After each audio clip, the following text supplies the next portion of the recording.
میں آنا نہیں چاہتے. یقیناً صاحب اس وقت ہمارے ساتھ کارگل سے مہمان جڑ رہے ہیں. یقیناً کشمیر سے بہت سے مہمان ہمارے پروگرام میں جڑے ہیں، لیکن اس وقت لداخ کارگل سے سجاد حسین کارگلی صاحب فون لائن پر موجود ہیں، سینئر صحافی.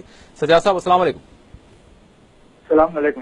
وعلیکم السلام. سجاد صاحب کیا کہیں گے آپ؟ آج ہم بات کر رہے ہیں بالخصوص سارے خطے کی، جموں کشمیر کی، گلگت بلتستان کی، جس طرح سے پاکستان کی جانب سے صوبہ بنانے کی، ایک 5واں صوبہ گلگت بلتستان کو بنانے کی بات جو سامنے آئی ہے، اس کے بعد دہلی کی جانب سے بالخصوص شدید رد عمل سامنے آ رہے ہیں. آپ یقیناً، ہم نے کشمیریوں سے بات کی ہے، آپ کارگل میں رہتے ہیں، قریب رہتے ہیں، آپ وہاں کے لوگوں کے جذبات کیا ہیں؟ آپ کیا کہیں گے؟ اس تنازع کو کس طرح سے دیکھتے ہیں لداخ کے لوگ؟ جی باقر صاحب بہت بہت شکریہ. سب سے پہلی بات تو یہ ہے کہ گلگت بلتستان یہ خطے ہے، کیونکہ پچھلے 70 سالوں سے جب سے ملک تقسیم ہوا ہے، ہندوستان پاکستان وجود میں آئے ہیں، تب سے یہاں کے عوام کو نہ ووٹ دینے کا حق ہے، نہ یہاں کوئی قانون ہے، نہ یہاں کی کوئی نمائندگی ہے. اگرچہ بدقسمتی سے یہ کہا جا سکتا ہے کہ یہاں کے عوام نے جب بھی حقوق کی بات کی، چاہے وہ پاکستان کے سیٹ اپ کے اندر ہو یا پھر جو پاکستان کے ایڈمنسٹریٹ کشمیر میں جو آزاد کشمیر جو وہ کہتے ہیں، اس کے اندر اسی سیٹ اپ کا ایک سیٹ اپ مانگا پاکستان سرکار سے، تب کی بات ہو. جب بھی بات ہوئی ہے، بدقسمتی سے گلگت بلتستان کے عوام سے کسی نے محبت نہیں کی. وہاں کی زمین کو لے کر ہمیشہ پاکستان، ہندوستان اور پھر کشمیر کے خاص کر جو حریت قائدین ہیں انہوں نے ہمیشہ مخالفت کی ہے. بدقسمتی یہ کہ جب 2009 میں گلگت بلتستان کو جب ایک عبوری سیٹ اپ ملا تھا، تب سب سے زیادہ مخالفت حریت کانفرنس کی طرف سے ہوئی تھی. لیکن گلگت بلتستان میں جو ایٹروسٹیز ہو رہی ہیں، جو آپریشن ہو رہا ہے، اسٹیٹ آپریشن ہو رہا ہے، اس پر کبھی بھی حریت قائدین کی جانب سے اور نہ ہی حکومت ہندوستان کی جانب سے کوئی رد عمل سامنے آیا. آج سے کئی سال قبل کلاس میں تقریباً لوگوں کو طالبان کے بہت کچھ دہشت گردوں نے بسوں سے اتار کے ان کو شناخت کر کے ان کو مار دیا گیا، لیکن اس پر حکومت ہندوستان کی طرف سے کوئی رد عمل سامنے نہیں آیا. میں تو یہ کہوں گا کہ یہ خطہ جو ہے آج تک محروم شدہ خطہ ہے، اور دنیا میں کوئی ایسا خطہ نہیں ہے جہاں کے عوام 20 لاکھ عوام ہے گلگت بلتستان کے اندر جو بنیادی حقوق یعنی اپنے ووٹ رائٹ سے بھی محروم ہے.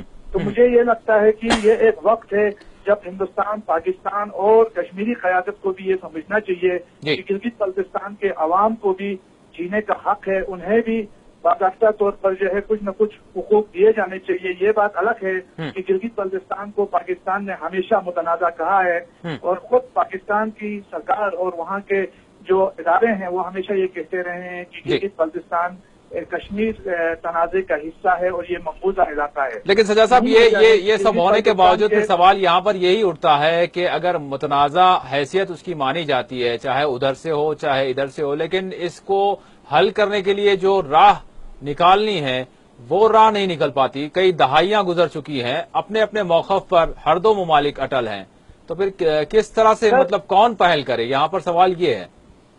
جی میں آپ کو یہ بتاتا چلوں، یہاں ہمیشہ یہ بات کی جاتی ہے کہ جموں کشمیر کے 3 فریق ہیں، جموں، ہندوستان، پاکستان اور کشمیری قیادت. لیکن اس کشمیری قیادت میں کبھی گلگت بلتستان کا نمائندہ، لداخ کا نمائندہ یا پھر آپ کو جموں کا نمائندہ نظر نہیں آتا ہے، جو ایک بہت بڑا المیہ ہے. کشمیر کی قیادت کے لیے گلگت بلتستان کی نمائندگی کا ہونا ضروری ہے، اور گلگت بلتستان کے عوام کو آج تک بین الاقوامی سطح پر بھی اور ہندوستان اور پاکستان کے درمیان جب بھی بات چیت ہوئی ہے مسئلہ کشمیر کو لے کر، تب گلگت بلتستان کی نمائندگی کو کبھی بھی خاطر میں نہیں لایا گیا ہے. ضرورت اس بات کی ہے کہ اب وقت آ گیا ہے کہ گلگت بلتستان کی نمائندگی کو بھی جو ہے وہ ترجیح دی جائے، ان کو بھی اہمیت دی جائے اور ان کی بھی آواز سنی جائے.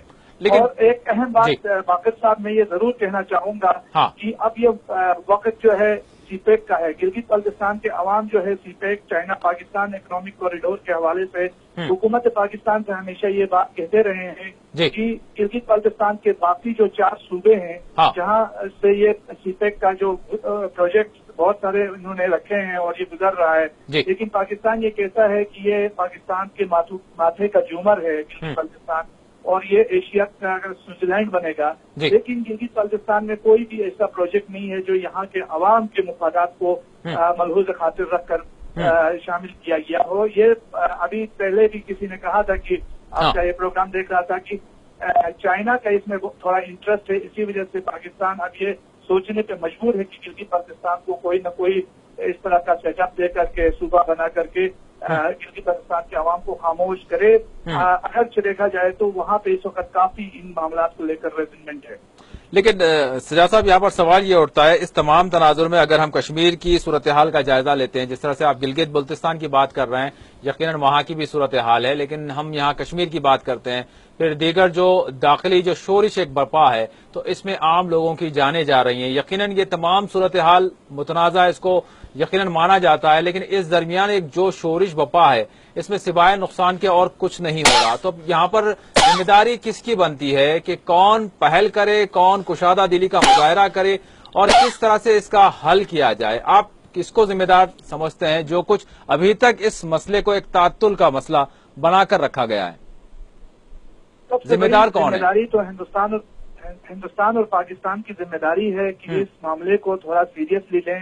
اور پچھلے سال بھی آپ نے دیکھا وادی کے اندر جو شورش برپا رہی اس سے کسی کا فائدہ نہیں ہوا. آپ نے دیکھا کہ لوگ بے گناہ لوگ مارے گئے اور بالآخر جو عوام ہے وہ متاثر رہے. تو چاہے مسئلے کشمیر وادی کشمیر کا مسئلہ ہو یا گلگت بلتستان کا مسئلہ ہو, ہندوستان اور پاکستان کے جو حکمران ہیں ان کو اب جو ہے سیاسی بیان بازیوں سے اوپر اٹھ کر کے عملی اقدامات کرنے کی ضرورت ہے.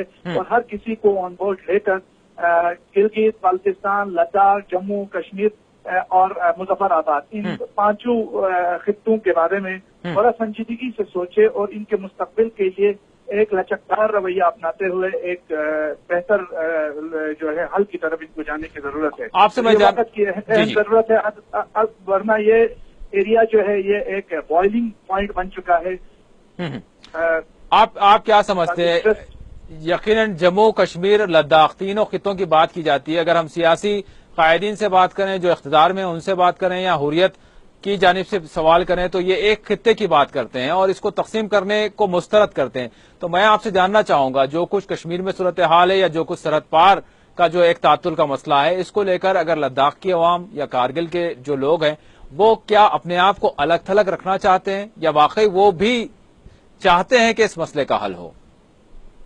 جی, جموں کشمیر کا مستقبل جو ہے یہاں کی وحدانیت, یہاں کی ایک جہتی پر مضمر ہے, لیکن اس بات کو بھی نہیں بھولا جانا چاہیے کہ اس وحدت کے چلتے ہم اپنے چھوٹے چھوٹے علاقوں کو محروم کرتے چلے, بلکہ ان کو بھی ان کے مسائل کو بھی سمجھنے کی ضرورت ہے تاکہ ہمارے درمیان بھی اعتماد کا فقدان نہ ہو اور مستقبل میں ہم سب ایک آواز ہو کر جو ہے اپنے ایک بہتر مستقبل کی طرف ہمیں جانے میں مدد ملے.